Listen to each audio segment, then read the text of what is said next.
Economics and Law Department and was an active student leader on campus with the Student Government Association. He is currently a public and active student leader on campus, was a student leader on campus, and a philanthropist from Brooklyn, New York. He currently serves as the Interim Deputy Director at Harlem Community Development Corps, supporting community development initiatives and small business owners. He also somehow found the time to create a nonprofit business named Foundation of Freedom, which empowers the African diaspora by providing resources for Black-owned businesses and community education. Please join me in welcoming Mr. Earl Thomason, Jr.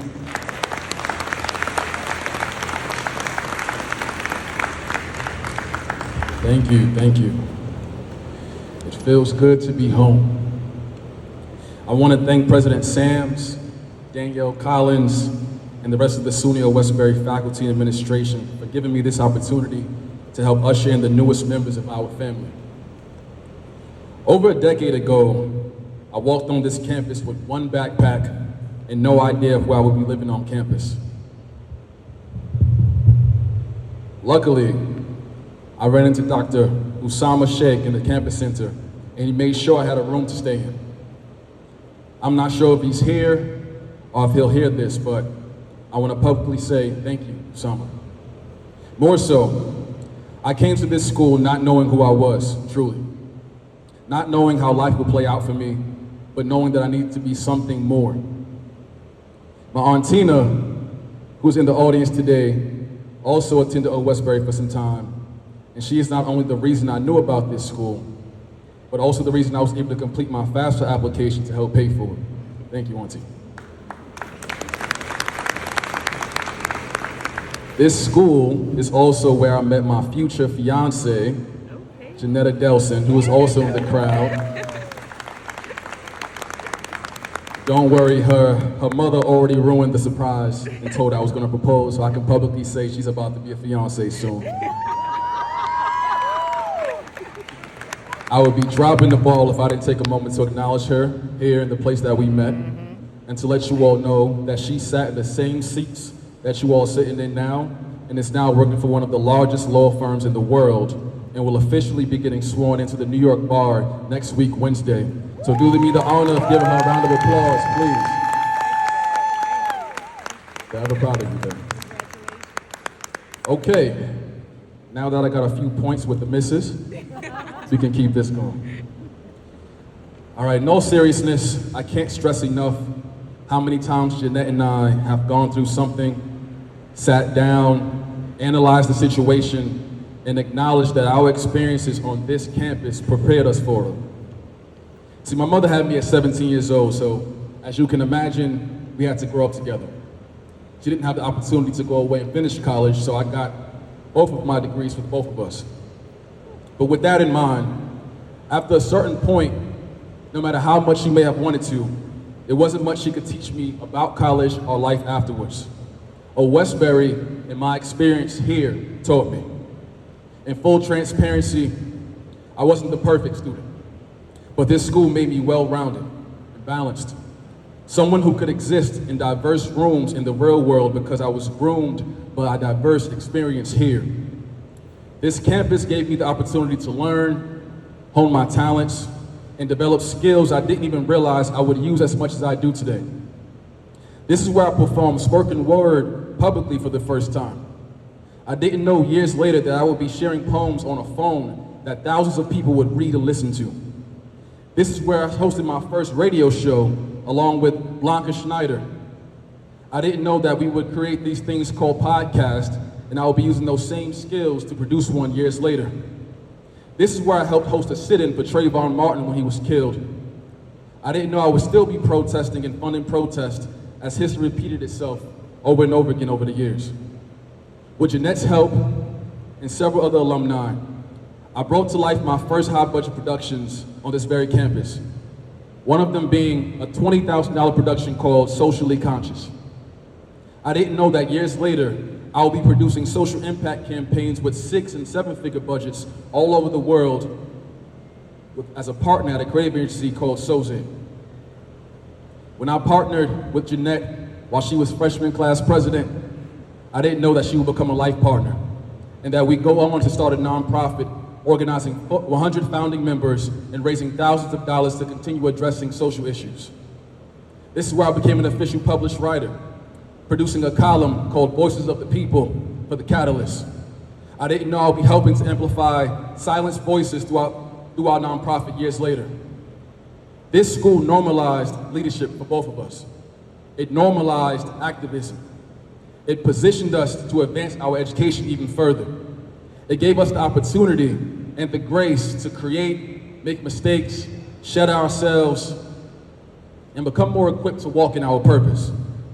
We were both a part of Homecoming Court, held several positions in SGA, served on the executive board for several clubs, and hosted several charitable fundraisers, taking advantage of everything we could while we were here. I say all of that to say to you, do it all. There's so much more nuance I want to cover, so much I want to say because there's so much I wish I would have known as a freshman, but I don't have much time. So for now, I'll just emphasize the fact that each of you need to dive into discomfort. I don't know where you come from, but I know if you're here, you will have the opportunities to take advantage of a community that will allow you to learn who you are, that will give you the opportunities to lead, to make mistakes, and to learn from them. This might sound cliche, but life is what you make it. Your experience here will be what you make it. There is no one curriculum perfectly tailored for you and your purpose. You have to help shape it. And you have to be okay with the uncomfortable process that comes with developing yourself into the person you will become. In addition, I'll also say this. Make sure you do your best to dominate in the classroom, but don't limit your college experience to it. Education is key, but your network will open doors. So get connected and stay connected. Challenge each other. You are all growing together. If you want to be a real friend, hold your peers accountable. Iron sharpens iron. So surround yourself with the people who inspire you to do even better, to be even more. People who don't allow you to get comfortable with where you are. Have fun, but don't lose yourself. Fall in love with seeking wisdom. If you don't see something that you know belongs here, create it. And I guarantee you, if you allow it to, if you truly embrace it, your experience here will help you develop skills that will show up in your life in ways you couldn't imagine. Both Jeanette and I are doing well. Since we've left, we've done a lot of good work in our communities and for our families, and there's a lot more we will do, God willing. But today I'm here as a proud alumnus to let you know that I believe in each of you and that you could do even more, that you could be even better in your own way. So, if you believe that too, I need you to stand right now. If you believe you will spend the next several years becoming the best version of yourself, I need you to stand right now. If you believe that you will actively fight every obstacle that presents itself in order to discourage you, every thought that tells you you're not good enough, every negative opinion that projects itself into your ears, I need you to stand right now. Now, I'm a firm believer in the power of words, and I want to help you speak life into your experience here. So while you're standing, and with every ounce of passion in you, I need you to repeat after me and believe yourself when you say these next few words. I will dive into discomfort. Come on now, I know y'all here. Let's try that again. I will dive into discomfort. I will embrace the unknown in order to meet the version of myself that will have the skill, capacity, and the network to provide for my family.